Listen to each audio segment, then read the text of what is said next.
Hello everyone. Welcome to my very first YouTube live. I am hella nervous as this is the first time I've ever done this, but I do appreciate you for dropping in whether you're watching this live or watching the replay. I so appreciate you for just stopping by. So today we got a little bit to cover. I'm trying something new. This live again is a new thing for me, but I was going to sit down to work on my Cosmic Gateways Tarot deck, and I figured it would be fun to kind of show you all a behind the scenes look at what that's like. So today we're going to be working on the Two of Cups. And this project is something that I started November 2019, and I've worked on it off and on since then. So since November 2019, and I'm sort of back in the groove of wanting to get this thing done and want to create a quality product for all of my fellow tarot lovers. And yeah, so this is the newest card. So this is the Two of Cups, which is the sister card to the lovers. And I'm going to be looking down. I don't know if you guys can see me well, but I'll be looking down. But I'm actually looking down at my monitor, which is where I'll be doing all of my drawing and all of my painting to kind of show you all what's what. So because this is the sister card to the lovers, what I'm going to do is to create some consistency by using the same color palette. So in my references, and I am an artist who uses references, and I rely heavily on references. I've seen some people downplay using references, but for me, if I can't see it, I can't create it. So I like to use references to sort of help ease the process of creating. So I did bring in my Lover's card, which deals a lot with the higher and mundane self. And with the Two of Cups, because it is a pip card or a minor arcana card, I wanted to lean into love and physical connection. And so I wanted to actually illustrate an elder couple because that's something that I hadn't done in this card, in this deck. And one of my goals for this deck was to create a spectrum of experiences and a spectrum of blackness, really, all the way from, albino on up. And I wanted to highlight the experiences of children all the way up to elders, and I just hadn't had an opportunity to create elders, and I figured what better way to illustrate the love and the connection of two elders than to put them in my Two of Cups card. And I hadn't seen that before, so I thought it was a pretty good idea. But again, this is the sister card to the lover. So the first thing I'm going to do is I'm going to tone my canvas using some of the colors from the lover's card. And in my mind's eye, I really want this to be blue. Excuse me. I really want this to be blue. So I'm going to tone my canvas to a blue color.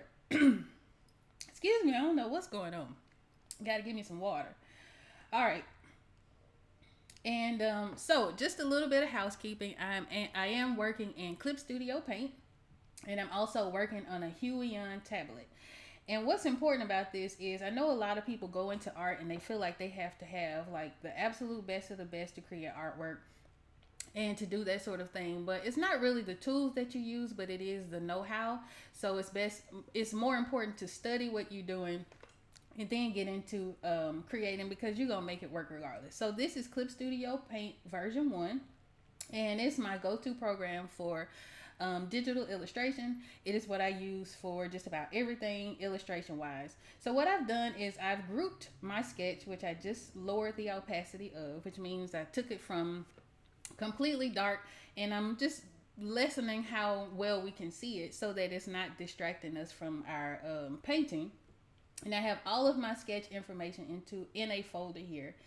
And so I just created a background layer, and everything that we're painting is going to go on top of that. Now for this background layer, one of the things that I have done in this deck, if you've noticed and if you guys are familiar with this deck, is that it's incredibly dark. Part of that is a little bit of a happy accident. I didn't intend for it to be a super dark deck, but that is one of the caveats for using different programs, is that I couldn't tell how dark it was, because for me seeing it, it's a little bit lighter. But for the sake of having gone through quite a few cards now and knowing that I tend to paint a little bit dark and that this will print dark, and we want it to be very vivacious and vibrant for our users, I'm going to lighten this just a little bit, not much, but just a little bit. I'm going to lighten this, and then I'm going to go into the actual painting. So in my mind, I'm thinking these are two characters, and they are sort of in this empowerment, or sort of in this bright embrace where they're empowering each other through their heart chakra. And I have the cup in the center, and I want to use the cup as my light source. So what that means is the cup is essentially the sun. And so I want to use this as a means for lighting my character. So this is going to glow, and it's going to glow yellow. But for the sake of just knowing where the light is coming from, I'm going to put a little bit of a glow around this so that I know that my lighting is going to hit my character sort of like this. All right, and that's going to help me in plotting where their skin will appear brighter and where the shadows will cast. And so in my mind, rather than setting this in the background, I would like this to appear to be hovering in between both characters. And the way that I'm going to demonstrate or create that illusion is by lighting the bulk of their face in the light. Now, if I was to stick to just lighting the outside of their faces, it would kind of push the cup back. And so instead of doing that, I'm going to light a good bit of their face, as to say that this cup is hovering somewhat in between them. So a little bit about the Cosmic Gateways Tarot. Again, this is a project that I started November of 2019, which, gosh, I don't know, that was what, 5 years ago now. I've been on it. I've been on it for about 5 years, off and on. And one of the things about the Cosmic Gateways Tarot is that it's a project that I had been wanting to do for years. And when I started it, I was kind of at a space where I needed to be introspective purposefully. Like, I needed to really express myself through a project. And a tarot deck was something that I wanted to do and had been wanting to do for years. I was so super unhappy with the work that I was creating. And it was it had just gotten to the point where I needed to sit down and work on this particular project. And the way I find the universe tends to work is that once you put, as Abraham Hicks calls it, a rocket of desire out, right? Once you have said, this is something that I want to do, the universe will conspire to make you do that thing, right? So what was happening was I was wanting to do this deck, and I was also at the same time unhappy about the artwork that I was creating. For whatever reason, my mind did not say just work on the thing that you want to work with. It was, okay, well, let me apply for this, a grant. Let me do this. Let me see if I can get this client. Let me see if I can do these different things. And none of that stuff was working out. And the reason I think that none of it was working out was because I was supposed to be working on the thing that I asked the universe to provide a way for me to do. And so that was one of the things that I experienced. Things were crashing and nothing was working out. And finally it got to the point where I was like, well, you know what? Maybe I should just start working the tarot deck, and the rest has been history. Funny enough, now that I'm talking about it, I've gone through that cycle a few times. And I think that's part of the reason why this particular project is taking so long for me to create. Because I'll be in the middle of creating, and like I said, one of the things about this particular deck is it has been jam-packed with synchronicities and things working out and falling into place, because this is what I put into the atmosphere that I wanted to create. I have my own reasons for wanting to create it. I want it to be, consciously and purposefully introspective in the work that I'm doing. And when I'm engrossed in the project, everything clicks into place. No lie. Things are working out left and right. I'm getting projects, bills are paid, money is coming out the yin yang. And then something within me will say, okay, well, we've gotten that worked out, and now the project is over that I'm working on that paid these bills, or this thing is finished. Let me make a conscious effort to go out and get more. Remembering that this is something that I've been wanting to do, finish this deck. And instead of me trusting that things will be provided, once things are provided and there's maybe a brief pause, it could be a week, I'll go into, well, let me go ahead and see if I can purposefully shape these things and work, and let me see if I can get these clients. And on the one hand, it works sometimes, but more often than not, I find myself in this cycle where things just won't work out. the same that it did in 2019 when I was applying for grants and contracts and pitching clients and things like that, and everybody was like, no, well, maybe it's not your time, or we'll go in a different direction and this sort of thing. And so that is something that I have encountered consistently consistently through working on this particular project. And so what I'm doing now is I am creating what I consider to be a flats layer. And the flats layer is just a basic layer with like her basic skin tone. So I'll do both her and the male figure in this particular composition. And then that'll make it easier for me to fill in the details. Now, full transparency, I'm experiencing a little bit of a lag. So if it's coming through a little bit slower than it normally have, I apologize for that. But we're going to get through it. So yeah, so I found myself in that cycle of not listening to my intuition, not allowing things to work out, because that is something I think sometimes we take for granted, is that we'll put something out. I want to accomplish this thing, and we're gung-ho about it and super excited about it, and then we don't allow the universe to do what it has to do in order to make that happen. And so that's something that I'm learning. I'm reading a book called The Law of Attraction by Abraham Hicks. And the law of attraction is one of three laws that she explores in this book. The first one is, I think, the law of deliberate creation. The second one is the law of attraction. And the third one is the law of allowing. So you put out this desire into the world. This is what I want to do. That's your deliberate creation, right? And then you go and you say, okay, well, this is what I want to do. And then you start to program your mind, or you start to you start to feel the way that you want to feel when you accomplish this particular goal. Like attracts like. That is the law of attraction. The part that trips me up is the law of allowing, because, we're so used to instant gratification and things happening, when we want it to happen, because we can order a package on Amazon or Walmart Plus and we can get it tomorrow. We tend to think that if it's not happening within a certain timeline, or if it's not happening fast enough, then we have to assist in some way, as opposed to just allowing things to naturally happen and occur. And so that's where I have been that's where I've been struggling with this particular deck. So in terms of why it's taken so long, that's pretty much the reason. A lot of it has to do with not allowing things to work out the way that it has to. And so I then shift my focus into, okay, well, I have a business to run. Then that means that I need to go and market, and I need to go and find clients to fund this project so that I can work on it full time, as opposed to recognizing that when I'm working on this thing, everything falls into place anyway. So, thus is life. I think what's important is to recognize that is the cycle. And once I have recognized that, then okay, this is in real time me allowing things to fall into place. So I encourage you, if you have something that you want to work on, that, a desire that you're putting out into the atmosphere, that you're asking for guidance for, start it, and then allow things to happen the way that they're supposed to happen.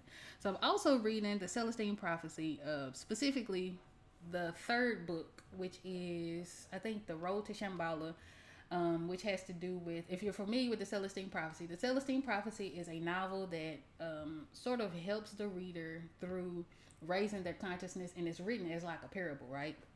And so they go through all of these different insights of how they can raise their energy, and how their energy affects different things and different people, and how the foods that you eat can affect, and how you can create certain create whatever it is that you want, but you have to maintain a certain energy.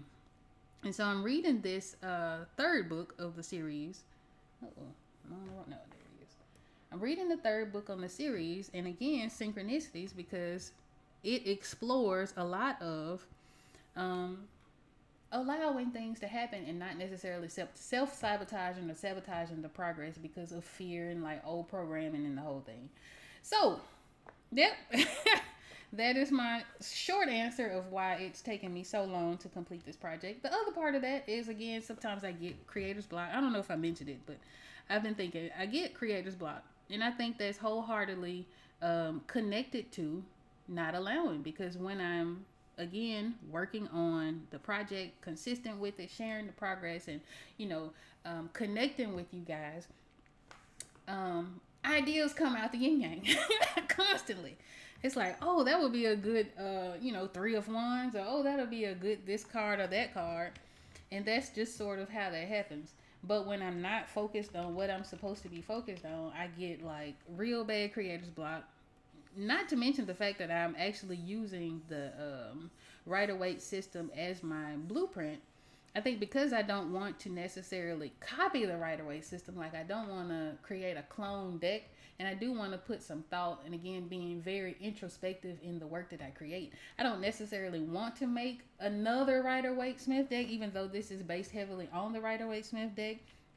I would much prefer it to be like well thought out, and that sort of thing. And what happens is sometimes I just get stuck. I think I've done maybe 30 plus cards so far in this series. I've done 30 plus cards, and the major arcana cards, I have 4 left.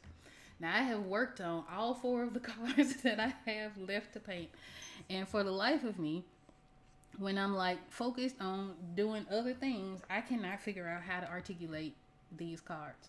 So those cards are the moon, the sun, the star, and the chariot. Now, fun fact, the chariot was actually the first card that I attempted to create for this deck, and she later became the high priestess. And I'm just adding a little bit of shadow. I'm just not really doing anything fancy. I'm just kind of blocking in my colors here, so that when I go into doing details, all of that will be in. It'll just be a matter of me adjusting the lines. So the chariot was the first card. I actually went to tarot and I was like, hey, what do you think should be my first card? Pulled the chariot. I was like, okay, cool. Did the chariot, or started the chariot. I had an idea, which is a great idea, what I had come up with. The problem was that for whatever reason, my mind couldn't articulate what it was, or I couldn't translate what I was thinking on paper. I just couldn't figure out how to do it. I was wanting to do like a double exposure type of thing where you had the high priestess character, and within her cloak, because the high priestess character is the character with the globe with the Merkaba inside, right? And so she has a cloak, and underneath her cloak was going to be this woman. It would have been her, just steering a chariot with the horses and the whole thing. And I had it drawn out. I had it sketched and the whole thing. And I just could not make it work. And that was the first card that I actually did. I could not make it work. So what I did instead was I pivoted. And that's been something that has been very helpful. Being sort of open-minded and saying, okay, well, if this doesn't work, then maybe I can try something else, so that the ball is still rolling, so that we're still moving forward. And that's what I had to do with the chariot card. So yeah, I wanted this project to be very much about my own expression, what I wanted to see in tarot, because at the time that I started this deck, there weren't very many, and there still aren't very many decks that were future oriented, or that leaned into sort of the Afrofuturism, that felt authentic. Sometimes we see, and I'm speaking specifically for black decks, sometimes we find black decks and there's a huge lean towards suffering. And for me, I feel like if you're going to have a spiritual tool such as tarot cards, I don't want to be reminded of that. Like, you know what I mean? I don't. I want to know about like the possibilities, and that doesn't downplay suffering. That doesn't say that suffering doesn't exist and that we don't all have trouble. But it does say, hey, maybe there's something else that maybe there's something we can look forward to.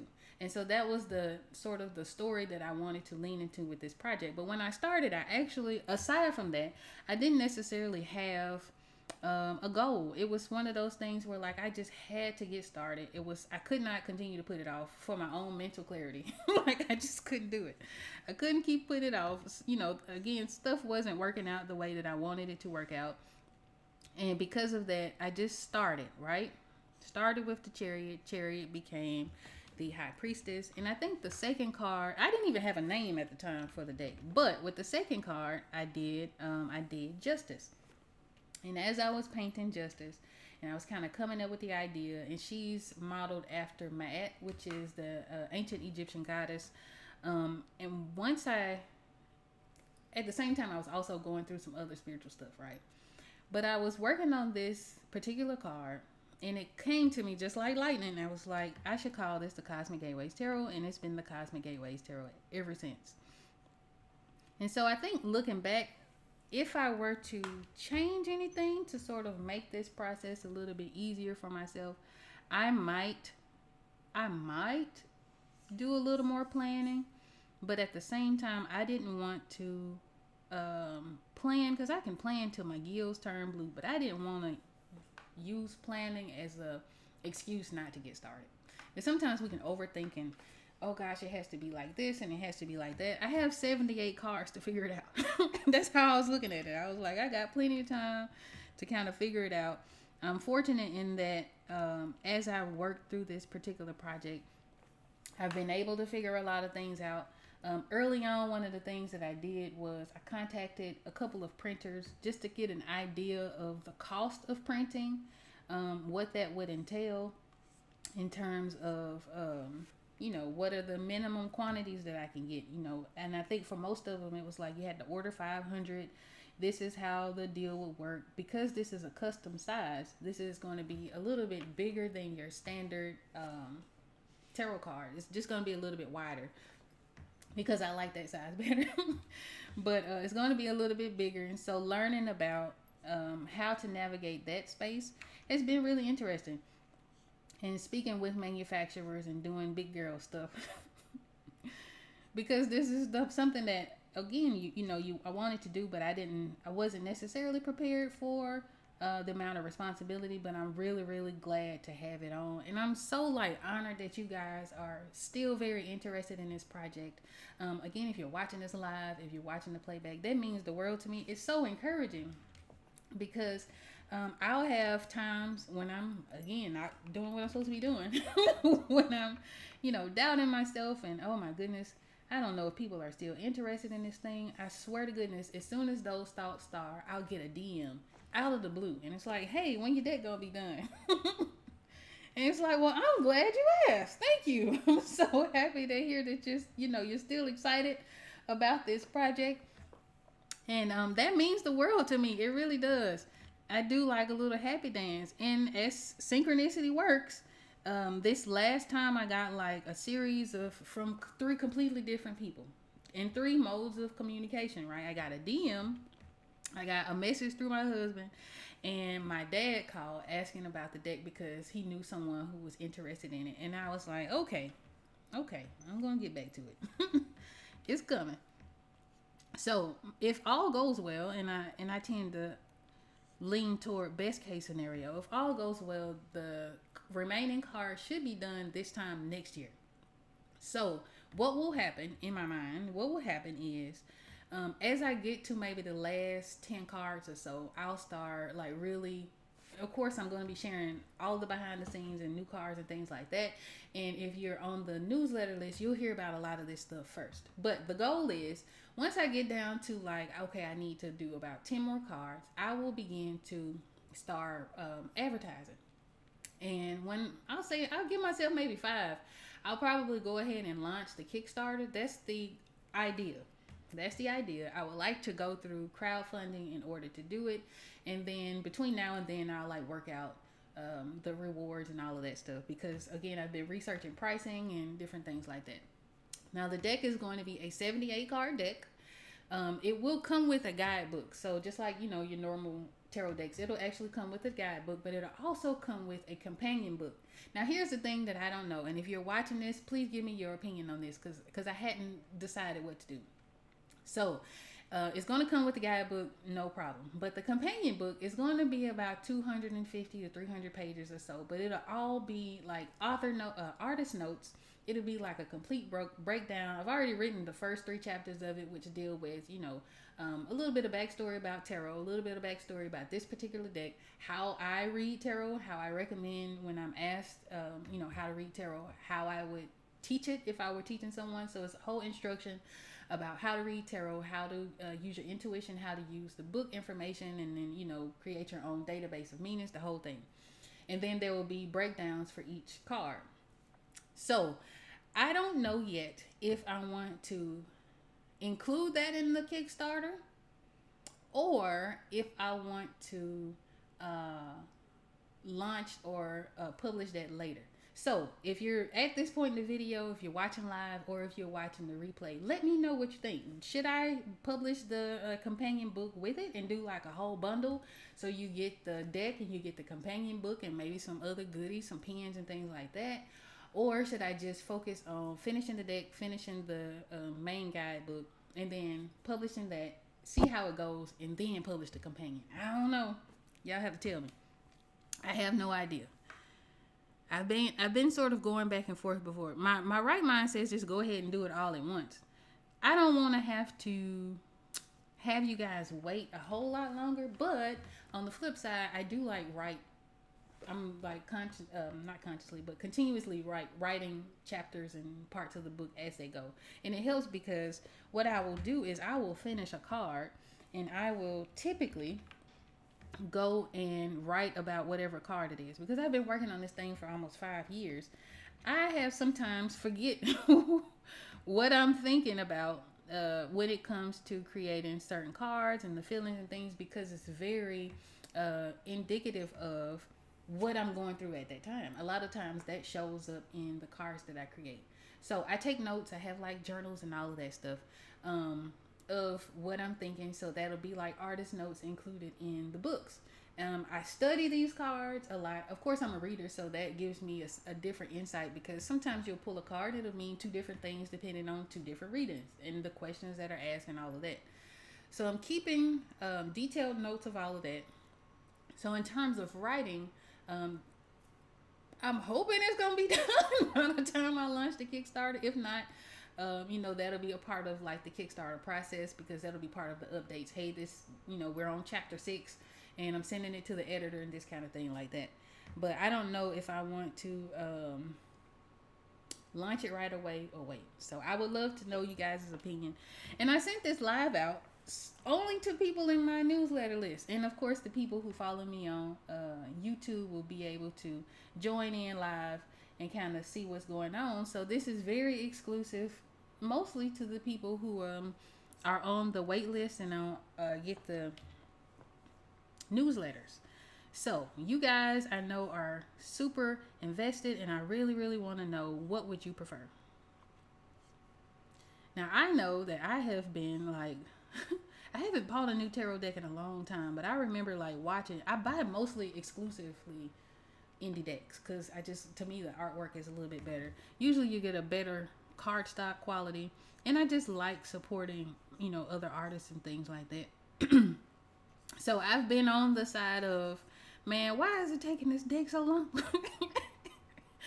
Why in the world is it taking them so long? I remember I was watching it used to be called the Fairy Tale Tarot before she launched it, but I don't remember what it's called now. I have it, but I don't recall what it's called. But it's by Yoshi Tani, and each of the cards is based on like a fairy tale or like a folkloric story, right? And I remember like watching her put out every new card. I'm like, man, I'm wondering when this deck gonna come out. And I remember another one, the artist's name is R Black. And I don't recall the name of his deck either. I have it, but it was like the $100 deck. It was smaller than most people wanted, but I think his intention was to have usable artwork. So like he wasn't really concerned with the cardstock or any of that. He just wanted to produce a body of work and give it to it. And I love that deck. But I remember watching his, and I think I was following his for like 2 years, and I was like, man, what's taking this man so long? And here I am 5 years later on the other side of that. And I was like, well, maybe life was lifing. Maybe life was doing its thing. So I understand the excitement of watching a project develop And I also understand sort of like, what it takes to develop a project. But I'm so like excited, man. I don't know that I have the words to express how excited I am for creating this project, because it's something that I wanted to do for so long, and I'm finally again recognizing that cycle in myself where I sort of self sabotage out of fear or whatever the case is. And so I'm very very excited to have this done. Oh look, we got some chat. Look, listen. Excuse me, y'all. Hi, Elowen. I don't know. I'm hoping I pronounced your name right, but hello. Thank you so much for joining me. Oh gosh, I hope I didn't put you on the spot. But I appreciate you. I'm going to oh look, let's see. Oh, I like that. Hey. I love that in terms of offering the bundle. Yeah. So that's definitely something that I'm leaning to. I'm leaning into. We're gonna see how it go. We're gonna see. I have like so I do books, right? In terms of some of the projects and stuff that I do, I format books and I do covers and things like that for other authors and artists. And so I'm trying to like make it easy on myself and kind of do things as as they come up. So let me go ahead and write these, chapters. Let me find an editor so that when it's time, let me go ahead and edit. So I think best case scenario, it'll be ready. It'll be ready. And then I just have to focus on like the images. So we'll see. We'll see. It's exciting. I'm so glad to have you here. I'm so glad to have you guys watching again, to sort of give me this live feedback, because I need it. I do. I need it. But yeah, so this is something that I love. I'm super excited to be able to share this part of myself. I remember, I think it was 2018. 2018, I believe it was the year before I started this project, because I started at the very end of 2019. Around 2018, I remember at the time most of my art was either portraits, which I absolutely love to do. It's my favorite thing in the world. I was either doing portraits for people or I was doing a lot of fan art. Now the portraits I love, I'll continue to do that. That is a hill I will go out on any day. I love to do portraits. I love to capture people, right? But I was doing a lot of fan art. And I was like becoming disgruntled with myself, because it was like, okay, surely I'm creating things based on stuff that I like. And I do feel like no matter what the art is and what the medium is, you can always tell something about the creator through what they produce, right? So I was creating things that I like. I know that sometimes fan art tends to go in the realm of catering to what's popular, but for me it was always like, hey, let me do this. What was the last thing I did? Lopan from Big Trouble in Little China, because that's one of my favorite movies. So I would do stuff like that. But I wasn't necessarily happy with what I was creating, because in my mind, this is not all that there is to me. And so I had to figure out, what point of view do I want to express myself? And so I had an interview in 2018. So this is the thought in the back of my mind. I'm like, I actually had like a full-on meltdown, because I couldn't figure out, how I wanted to express myself. And I remember being in an interview with Black Canvas Magazine, and I was asked, when people see your artwork, what will they get out of it? I remember that question like it was yesterday, because I had absolutely no answer. And I'm glad I wasn't live. Like it was a phone interview, and like he wrote an article. The interviewer wrote an article about it afterwards, and so I was like, I don't know. I don't know. But what that did is it sparked with me, the road to answering that question. Who am I, and who am I as an artist? What story do I want to tell? And I had already kind of started to, show a little bit. I think I had by then started the Witches series, which I think I started in 2017. And I was like, again, I'm posting mostly fan art, but every now and again I would do like a sketch of like witchy things. I had like a whole series of them, which one day will become a coloring book. I just hadn't wrapped it up yet. We're going to get on this tarot deck. But I did this whole like witchy series, and I would do like mythical beings every now and again, but in a way that I was like, I don't know how my audience is gonna feel about this, right? But it had gotten to a point where I don't know if you've ever sort of focused your life around the expectations of other people. I had been doing that, and I think I was creating this world for myself where it was straight up resistance. Like it was, gosh, if I authentic to me, the people who are have been watching me and following, because by then I had amassed like a local following here in Memphis. I had pretty good sized interactions online, the whole thing, and so I had people who were following along, and I really loved their show enough, and I love this piece, that piece, and that piece.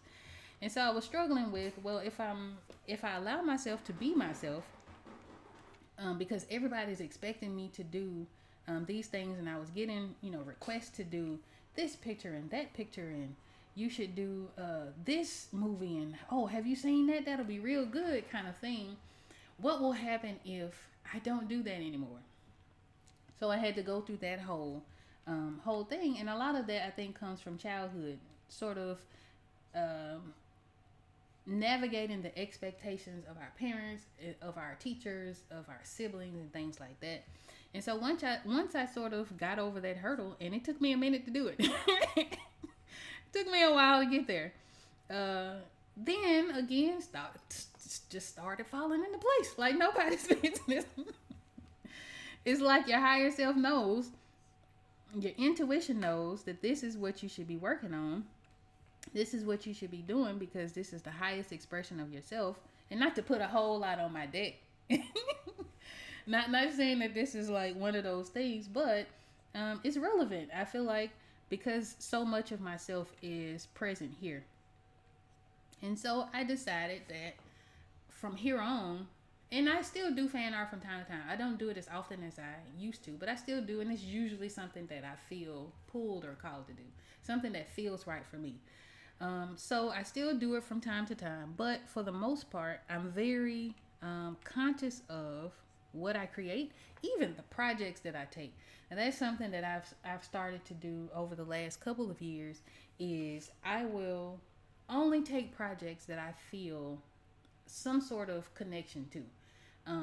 Sometimes to my, I won't say to my detriment. Sometimes it is I undercharge because I want to do the projects, and so that's never a good thing. But I'm always very deliberate about what it is that I'm creating for other people, what it is that I'm creating for myself. In the marketing, this will be like whatever's on brand. For me, it's just whatever feels right and feels authentic to me. And that's kind of how I want to move moving forward. My goal artistically isn't necessarily to do projects as much. I don't want to lean so heavily on projects as a source of income because I feel like I don't have to. You know what I mean? Uh-oh. But I if I do take a project, I want to make sure it's something that I like, feel a connection towards. So last year was like all about that. All of the projects that I did last year were all things and companies and ideas that I wholeheartedly believed in. And it actually started prior to last year. I would say the year before last was the first year that I intentionally took things that I felt good about. Sometimes as artists we get, especially if you're like a full-time artist, sometimes we get into the space of we got to pay these bills. And there's nothing wrong with that. You got to pay. Sometimes you got to do what you got to do. Period. Sometimes you do. But I feel like because there's an audience for everything, there's nothing new under the sun. If I'm intentional about this is what I want to do, then things tend to work out in that manner. So if you've seen, I'm not doing a whole lot. I'm just sort of plotting the light. Again, this cup is going to be my light source. And one of the tricks about lighting and artwork is that if I want to push this further back, I will sort of add more shadow to the face. But because I want this to appear to be hovering between them, I am adding the highlights to what would be the front of their faces, and that way it brings the cup forward so that it's all a part of the same plane. So yeah, I'm just adding highlights and shadows, nothing fancy. I can show you what it looks like. This is sort of what it looks like once I turn off my lines. So it's not beautiful right now, but it is giving me a little bit of a solid blueprint so that when I do get into those details, I say, okay, well, my shadow is here and my highlights are here. Okay, let me add this color for his facial hair. Let me add this and that and the third. And so that kind of sets me up for success. So keeping in mind that this is our light source, even though I used the same base color for her arm, this is going to be a little bit darker than maybe this portion of her face because it's a little bit further away from the light source. Now you might still get, and this is just me talking, but you might still get a little bit of light down here. So we might add not quite the same intensity of light, but we might add a little bit of a sheen to the top, a bounce light to the top of her arm. And that's how we'll do that. And the rest of it will be in a shadow tone. And so that's how I create depth in my pieces. And we're always being mindful of where our light source is so that things make sense in the picture.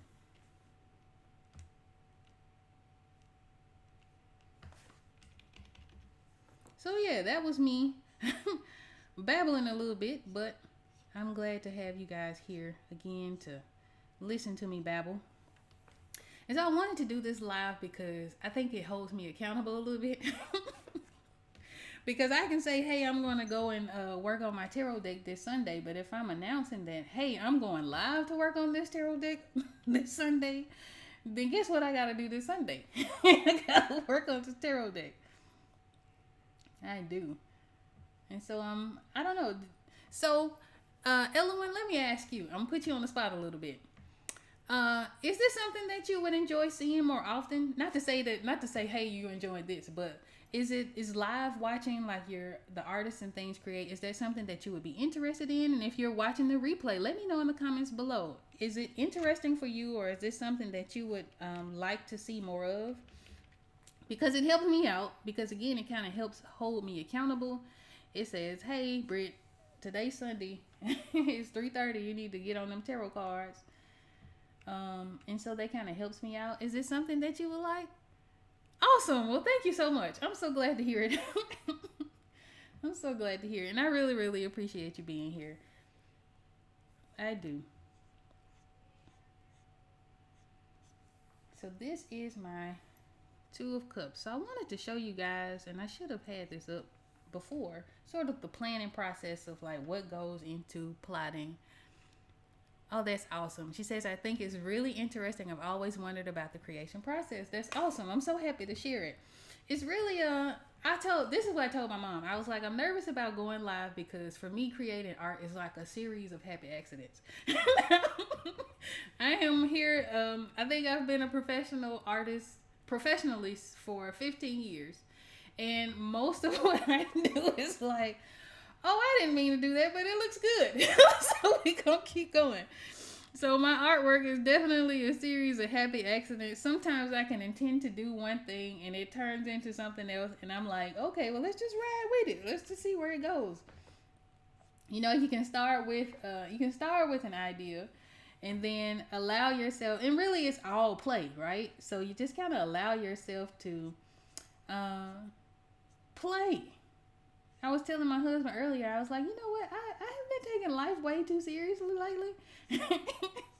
And so that's another reason why I'm so happy to be back, working on this consistently, is because for me, this is play.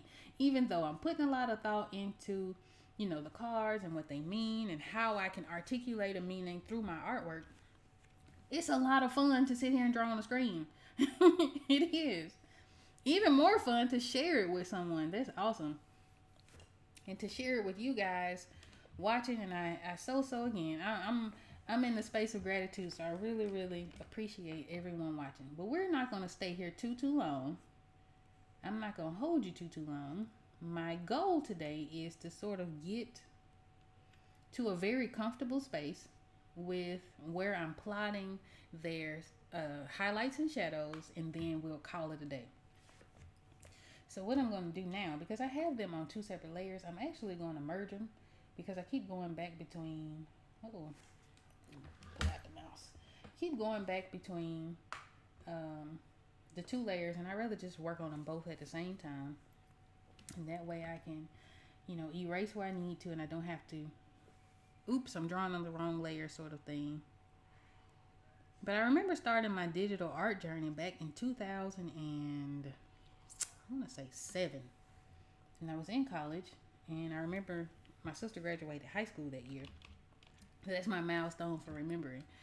But I started my digital painting journey 2007, and I used to use Photoshop, and I actually used Photoshop pretty exclusively up until I would say 2019.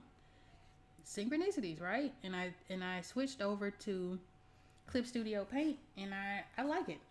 I like it because it's a perpetual license. So for anyone who's interested in learning digital painting, to me, this is a great option for programming. I know a lot of people lean into your Procreate, which is also an awesome program. Procreate is one of those programs that I hadn't really sat down to like do a full painting in. It's one of those things that I go into sketch. So usually if I have like a branding project or something like that where I'm creating a logo for someone, I'll usually sketch in Procreate, and that's sort of my sketching app. But when it comes to actually doing paintings, especially this tarot card, or when I do commissions for paintings, when I'm prepping canvas prints and that sort of thing, I do that in Clip Studio Paint. And I like Clip Studio Paint because it also allows me to do comics in Clip Studio Paint. So one of the things that I would like to do once this deck is in full swing, just full transparency, what I would like to do is I would like to transition my company from primarily a service-based company to a product-based company, and then we will offer services if it lines up, if it's something that I want to do. But ultimately, I would like to publish. I want to be able to create things like this deck that I haven't seen before, from not just myself, but from other creators as well. And I have a comic book that I wrote 2018 that I would like to add to that publishing lineup. And so this program allows me to create that comic, and it allows me to create my tarot deck and do different things like that within the same program. So this is something that I highly recommend. And I draw on a smudgy. So when I started not a smudgy, I'm using smudgy. I draw on a Huion Canvas 24 4K. Now, I don't get 4K because I don't need 4K. But it does have 4K capabilities. My computer is super old. She's old. So again, like, it doesn't have to be the fanciest of things to create. You just want to start creating, and I say necessity is definitely the mother of invention, because you'll figure out a way to articulate your idea and to get your point across in a creative way. And so that's what I use. I use an old Mac.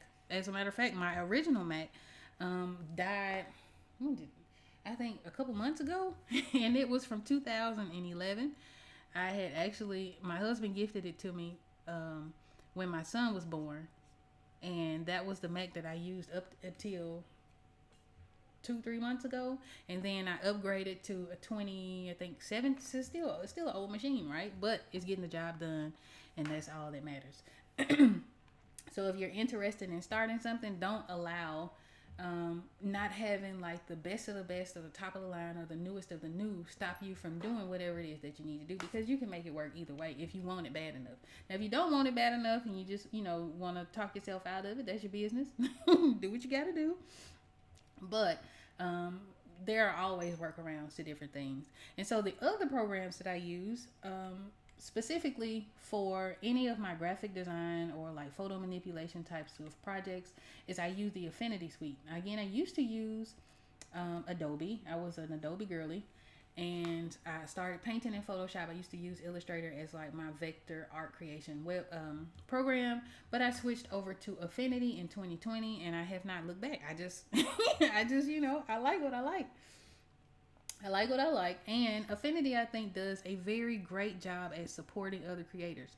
So I switched 2020 because during the pandemic, everything was shut down, and it did a couple of things for me. It allowed me to focus on this particular project because I had the assistance from, because I'm a business owner, I was able to get sort of grants and different things like that to offset the cost of not having clients.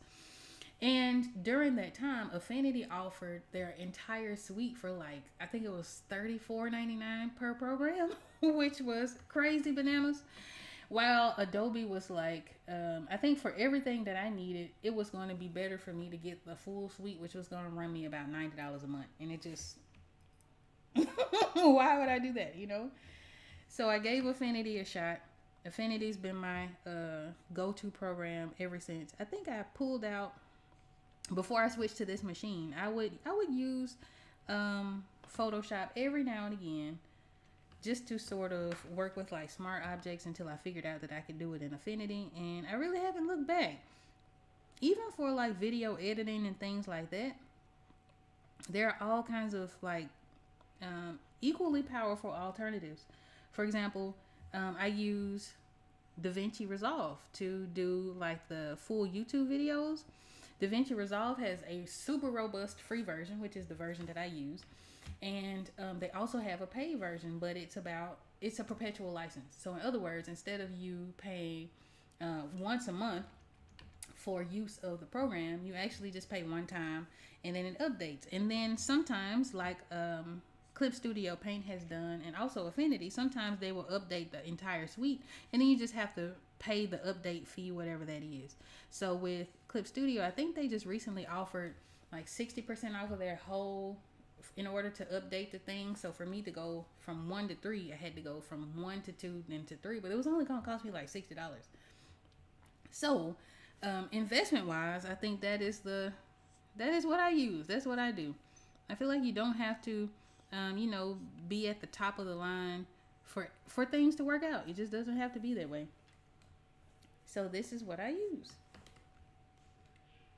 So yeah, I started in 2000 and what I say, 7, 8, one of them, doing digital paintings, and I used to draw on a little Wacom Bamboo, which was a little tablet. It couldn't have been no bigger than that. I don't know if you can see my hands. No bigger than this. It was no bigger than this. And I couldn't look directly at the screen. So I'm drawing down looking at the screen. I would have to look at the computer screen, and then I would draw. And so it helped with hand and eye coordination. And then I graduated up to a bigger Cintiq tab. Well, no, not the Cintiq. What was it? Intuos. It was the Intuos, which was a larger version of that Bamboo tablet. And then I got an XP pen, which was a screen display. Now that's probably the only time I would say like I can definitely tell the difference between the Huion and the XP pen that I own, but I was still like rocking and rolling on that thing. And then I graduated up to the Huion, and I love it. This thing draws like butter, and I wish I could show you what I'm seeing from my point of view, but like the pen glides really well. And so anyone who asks me for tablet recommendation, Huion's a solid brand. Wacom is like S tier. Huion is right up under there. I say they A, maybe S minus. They do well. So I think that's about it. I think we're gonna call it done here. It's been about an hour. It's me. So it's been about an hour. I thank you so much for stopping by. I'm gonna try to do this again. I enjoy being able to create and allow you guys to create and sort of hear my thought process as I go through these cards and what it takes to make a card. My goal though is to finish this one next week. We're gonna see, fingers crossed. If not, and I decide to do this again, and I'll let you know. If you're in my newsletter list, you're gonna hear about it first. So I will probably announce it Wednesday if I decide to do live again. I really like this. so chances are I'm definitely going to do it again. But you'll find out for sure in the newsletter come Wednesday if we're going to live stream again. And hopefully by then, if I'm finished with this, we'll work on the next one. If not, we'll kind of pick up where we left off and continue working on the Two of Cups. But I appreciate you so much for dropping in. I appreciate all of your questions, your comments. And if you have any questions or anything like that, please leave them down in the description or in the comment box. Please leave them in the comments.